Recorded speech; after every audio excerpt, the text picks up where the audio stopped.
Hey everybody, it's Adam and Chase from the Pelican Lake Fishing YouTube channel, and we're here with a late July fishing report.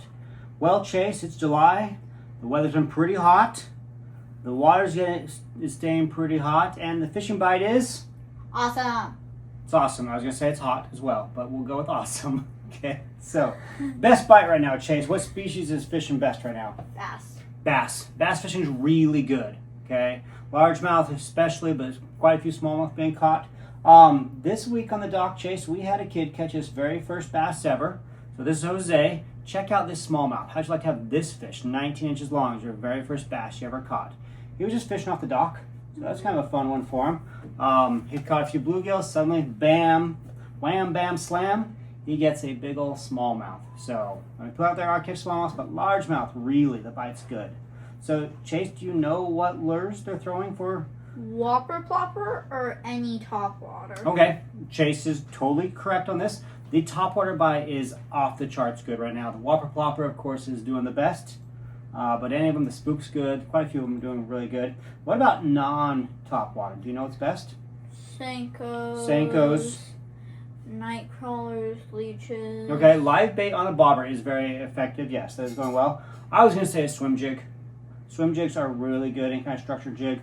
Creature baits are really good. I'd be Texas rigging those, that sort of thing right now. Chatterbait's still doing okay, but we're in that time of year where there's weeds everywhere. A lot of weed cover, so you gotta be able to get through those weeds or fish the edge of the weeds. I know some people are complaining, oh, there's so much weeds. Yeah, that's why the fishing is so good. Okay, so got some pictures here we've been showing of some really good bass fishing. Really, really good. All right, Chase, we forgot to do something first. What? Sponsors. I want to thank our sponsors before we get any further. We want to thank Island View Resort over on the east end of the lake, Aspen Resort and Campground on the north side of the lake, and Birch Forest Lodge on the south side of Pelican Lake for sponsoring this video. Okay, besides bass, Bluegill. the bluegill bite has been very good as well. Okay, bobber fishing, extremely effective. Small, like hair jigs and things, extremely effective. So they're going pretty good. Lots of bluegills coming in. And oddly enough, quite a few crappie, I'm being told, are being caught as well. So I think bobber fishing with the minnow has been good for crappie as well. So yeah, a lot of bluegills being caught. What about the thing about how Pelican Lake is the home of the big bluegill, or more like was the home of the big bluegill? Is that a statement or a question? Question. What exactly is the question? Why has it changed from home of the big bluegill to prior home of the big bluegill more of? Why did it used to be called the home of the big blue? All right, Chase. So a couple decades ago, Pelican Lake was known for having massive big bluegills. I mean, I hear stories of these 13, 14-inch bluegills that were coming in. They got overfished. Okay, frankly, it happens. We didn't know as much about fishing and the damage that we could do to a system and a lake back then, and it was overfished. People harvested anything and everything they could get out of the water.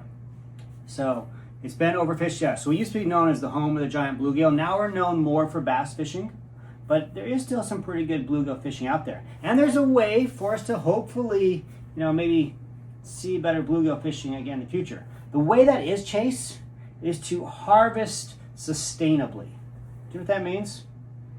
You're yawning, I know, but am I boring you? Okay, do you know what harvesting sustainably, to harvest sustainably means? To harvest, but like if you're planting something, you want a tiny bit of it to replant something. Like if you plant potatoes, it's going to grow into more potatoes, but you want to not eat all of the potatoes so that you can put one back in the ground to grow more potatoes. Okay, you're not wrong, but let's put this in fishing terms, okay? If you go out there and over-harvest anything, potatoes or fish, it's going to, over time, decrease the amount of potatoes or fish, I guess, available. But really what happens is how we harvest when it comes to fish, okay, or any animal, really. All right, so animals have genetics, and genetics are passed on from parents on down, okay? So in humans, if you have two parents who are tall, the likelihood of having a child be tall is pretty high.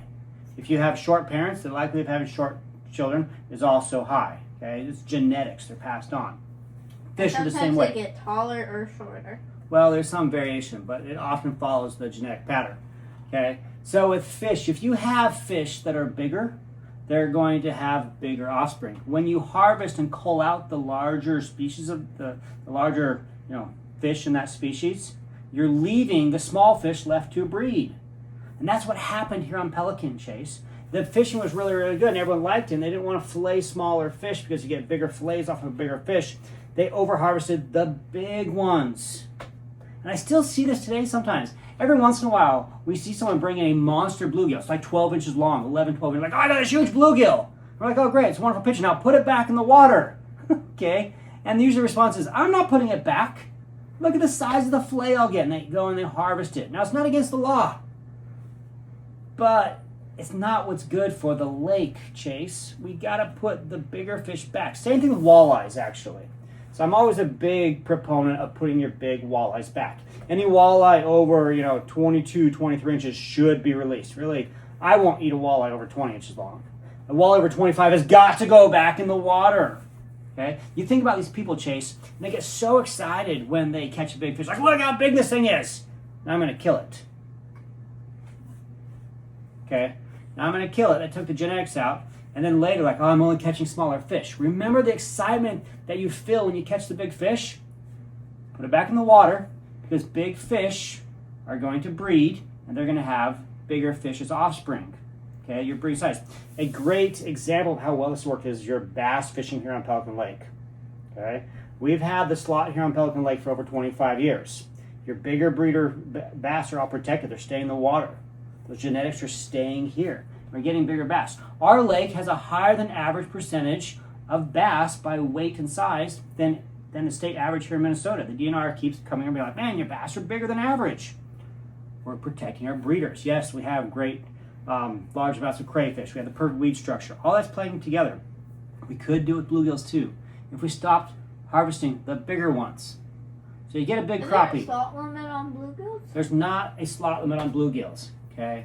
But you get a bluegill, 8-inch bluegill is a perfect size to eat. A 9-inch, you should be thinking about putting it back. A 10-inch should be going back in the water. Or anything, above that range should be going. Same thing with crappies.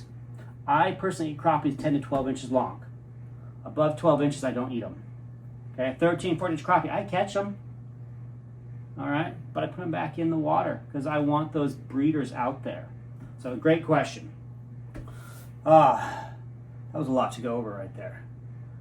All right, so thank you, Chase, for that question. That was a really great question. I hope you learned something there. I hope you guys all learned something there. Maybe you can help me out by putting big fish back in the water so that we continue to have great fishing for decades to come.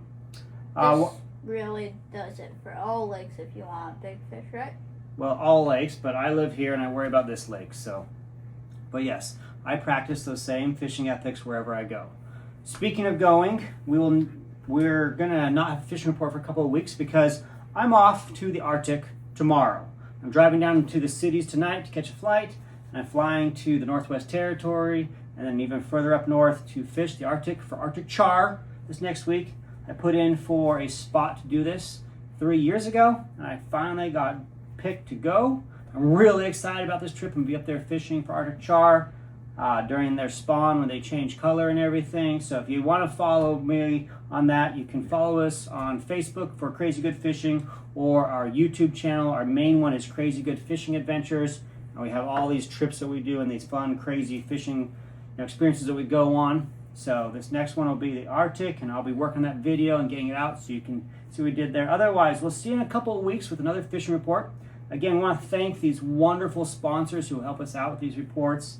So Island View over on the east side, they got cabins, a marina, great for families. Ice cream. Ice cream. Chase loves the ice cream over there. They got a coffee shop. Okay. Aspen Resort up on the north side of the lake. Really great people again. They've got a great marina, cabins. They have a campground if you have an RV or something like that. They'd love to have you stay with them.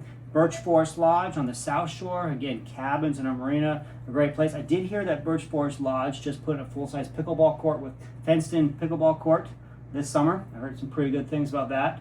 I'd like to do something on days when you're not fishing. So all three of these resorts are really great for families, fishermen. You're going to have a lot of fun there. They're going to take great care of you. Please support them if you're coming up. If you're already here coming up and you need somewhere to get some snacks or some fuel or something like that, I'd recommend checking one of them, see if they can help you out with that. Tell them you've seen these videos. Please tell them so they know that they're being watched. We appreciate it. If you have other pictures you want to send to us for our next report, pelicanlakeyt@gmail.com. That's us. We'll get your photos. We'll get them on here. Thanks to everybody who sent in photos this week. And until next time, tight lines and good luck on the water.